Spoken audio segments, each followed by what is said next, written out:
ইসলামী আন্দোলনের সাথে জামাত এসেছিল, এখন নাই কেন?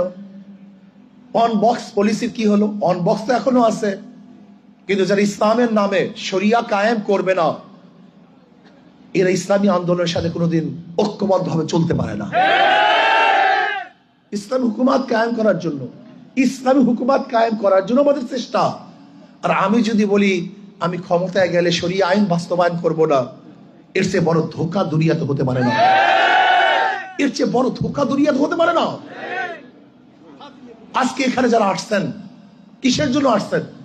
ইসলাম কায়েম করার জন্য না, শরিয়াতকে বাস্তবায়ন করার জন্য না।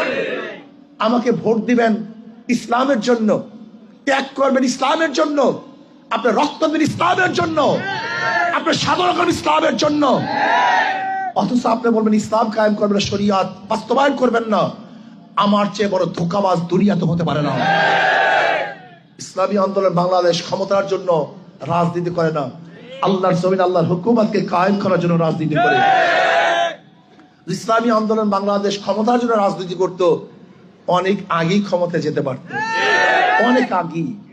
অনেক প্রস্তাব আসছে, কিন্তু কেন যাই নাই? ইসলাম হুকুমাত কায়েম করার জন্য। এর জন্য আমি বিশ্বাস করি যারা ইসলামী হুকুমাত কায়েম করতে চায় না, শরিয়া আইন বাস্তবায়ন করতে চায় না, নাম দেয় ইসলাম, এর চেয়ে বড় মুনাফিক এবং ধোঁকাবাজ গোটা দুনিয়াতে থাকতে পারে। আসুন, মুখে যা বলি কাজেও তা করি। আর আমি দেখি জামাত, সে তো আসলে শরিয়া বাস্তবায়ন কেন করবে? সে তো নিজেই শরিয়াত অনুযায়ী চলে না। তার লিডাররা অহরহ বিপর্দা মহিলাদের সাথে সব জায়গায় খোলামেলা। আশ্চর্য বিষয়, যে ব্যক্তি নিজেই শরিয়াত মানে না, সে শরিয়াত বাস্তবায়ন করতে পারে না।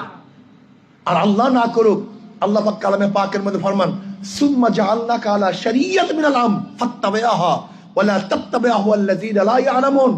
হে নবী, আমি আপনাকে যে শরিয়াতে প্রতিষ্ঠা করেছি, ফাত্তাবিআহা, আপনি সেই শরিয়াতের অনুসরণ করুন, অনুকরণ করুন। আচ্ছা, আমি বলি শরিয়াত মানবো না, আজীব ব্যাপার। আল্লাহ পাক বলেন শরিয়াতের ইত্তেবা অনুসরণ করতে, আর আপনি বলেন শরিয়াত বাস্তবায়ন করেন, প্রচলিত আইনে দেশ চালাবেন। তা প্রচলিত আইনে দেশ চালালে আওয়ামী লীগ দোষটা কি করছে? বিএনপি ক্ষতিটা কি করছে? জাতীয় পার্টি বিরোধিতা কেন করেন? কমিউনিজমের বিরোধিতা কেন করেন? বলবেন সৎ, কমিউনিজমের মধ্যে অনেক সৎ নেই, কমিউনিস্টের মধ্যে হাজারো সৎ আছে। যদি সৎ বলেন হিন্দুদের মধ্যে সৎ নাই, যদি সৎ বলেন খ্রিস্টানদের মধ্যে সৎ নাই, যদি সৎ বলেন ইহুদিদের মধ্যে নাই। আজীব, শুধু সৎ হলেই হবে না। আমি চাই শরিয়াতের আইন বাস্তবায়ন করার মাধ্যমে প্রত্যেকটা জনগণের অধিকারকে ফিরিয়ে দেওয়া। যদি শরিয়াত কায়েম হয়, সেখানে হিন্দুরাও সুখী থাকবে, সেখানে ইহুদিরাও সুখী থাকবে, খ্রিস্টানরাও শান্তিতে বসবাস করতে পারবে, এবং প্রত্যেকটা জাতি, ধর্ম, বর্ণ নির্বিশেষে প্রত্যেকটা মানুষের শুধু অধিকার নয়, এমনকি জানোয়াররাও সুখে শান্তিতে বসবাস করতে পারবে। এর নাম শরিয়াত। আপনারা জানেন না, ওমর বিন আব্দুল আজিজ রাহমাতুল্লাহ আলাইহি ইন্তেকালের পরে এক কৃষক বলছে ওমর বিন আব্দুল আজিজ দুনিয়াতে নাই। তাহলে কিভাবে বুঝলা? কিভাবে? বলে ওই যে দেখো, একটা নেকড়ে বাপ ছাগলকে তাড়া করতেছে। ন্যায়পরায়ণ শাসক দুনিয়াতে জিন্দা থাকাকালীন একটা হিংস্র প্রাণীও আর একটা প্রাণীর উপরে আক্রমণ করতে পারে না। এর নাম শরিয়াত, এর নাম ইসলাম। ইসলাম এমন এক আদর্শ, এমন এক নীতি, এমন এক কানুন, যেখানে সমস্ত মানুষ নিরাপদ, সমস্ত জানোয়ার নিরাপদ।